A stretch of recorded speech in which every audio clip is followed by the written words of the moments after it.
there was a picture in my phone of me sleeping. I live alone.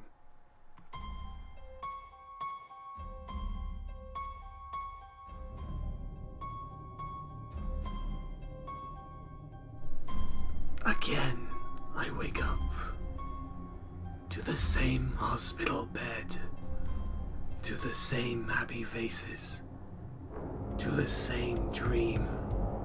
Car accident, coma, same tear-filled words said today by family and friends, overjoyed to see me awake again, just like yesterday. Why? The question I ask myself every time I wake up to this repetitive spectacle of jubilation. I already know what happens next. I've gone through this day more times than I can count. I go home after being checked out of the hospital, and I eat dinner with my family. We converse like we haven't seen each other in years. Then I go to sleep and repeat the process. But not today.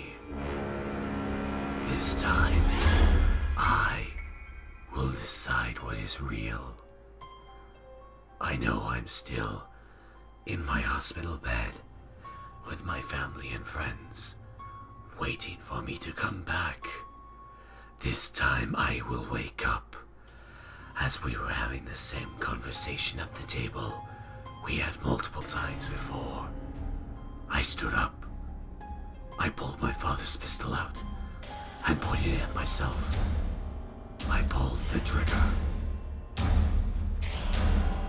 The next day, I hear the familiar beeps from the hospital equipment around me. I hear my father and mother, but something was different. No happy words. No excitement. Finally, I thought. But there's a third voice. At first, I can't hear what the third voice is saying, until eventually I can make out a few words. Coma. Gunshot wound.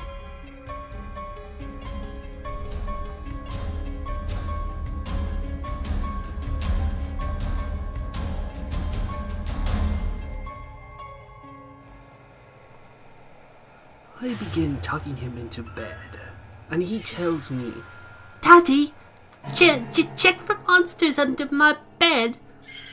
I look underneath for his amusement, and I see him, another him, under the bed, staring back at me, quivering and whispering, Daddy, there's somebody on my bed!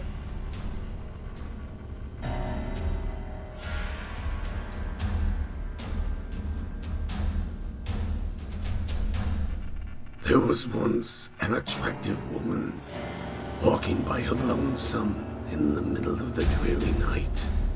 She had no idea what was in store for her as she strode past the dimmed-out coffee shop to her car. I followed close behind, making sure not to alert her to my presence, as that would do no good for either of us. I did not enjoy our struggle, but as I recounted my past missteps, I kicked a can, alarming my prey. However, by the time she knew something was wrong, I had her. Now, she's tied up in my basement, listening to the story of her own death. My captor stopped as I began to cry under my blindfold and attempted a muffled scream through my gag. Shh, shh, he whispered as he stroked my sweat-matted hair. The story isn't over yet.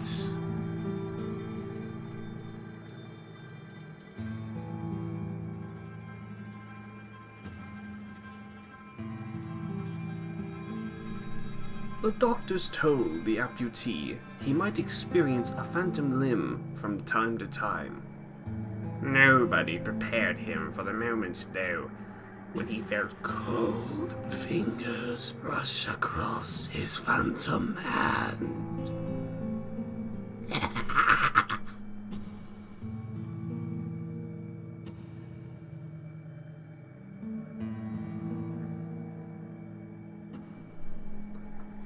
I couldn't see him so much as feel him. My best friend Alex, bound and gagged on my back just as I was. I could feel the staggered breath, the terror, and why wouldn't he be terrified? He had heard the screams, seen the old man return, night after night from his cellar, dwindling our numbers, one by one. All of our camping group went in, but none came out of that cellar. Not one. I heard the cellar door open, felt both our hearts pounding as the blood-soaked hands reached down past me and to Alex. I struggled more than he did. I did not want to hear my friend die. I only watched as he was dragged down into the cellar. Heard that awful, blood-curdling scream. I was lost in the pain until I heard the thunk of steps. It was too soon. The man only killed one that night. It made no sense. The door creaked open, and Alex walked through, coated in blood, staring at the head in his hands. Amateur, He mumbled as he tossed the old man's head back into the cellar. He looked at me and smiled. Real demons don't hide in the woods.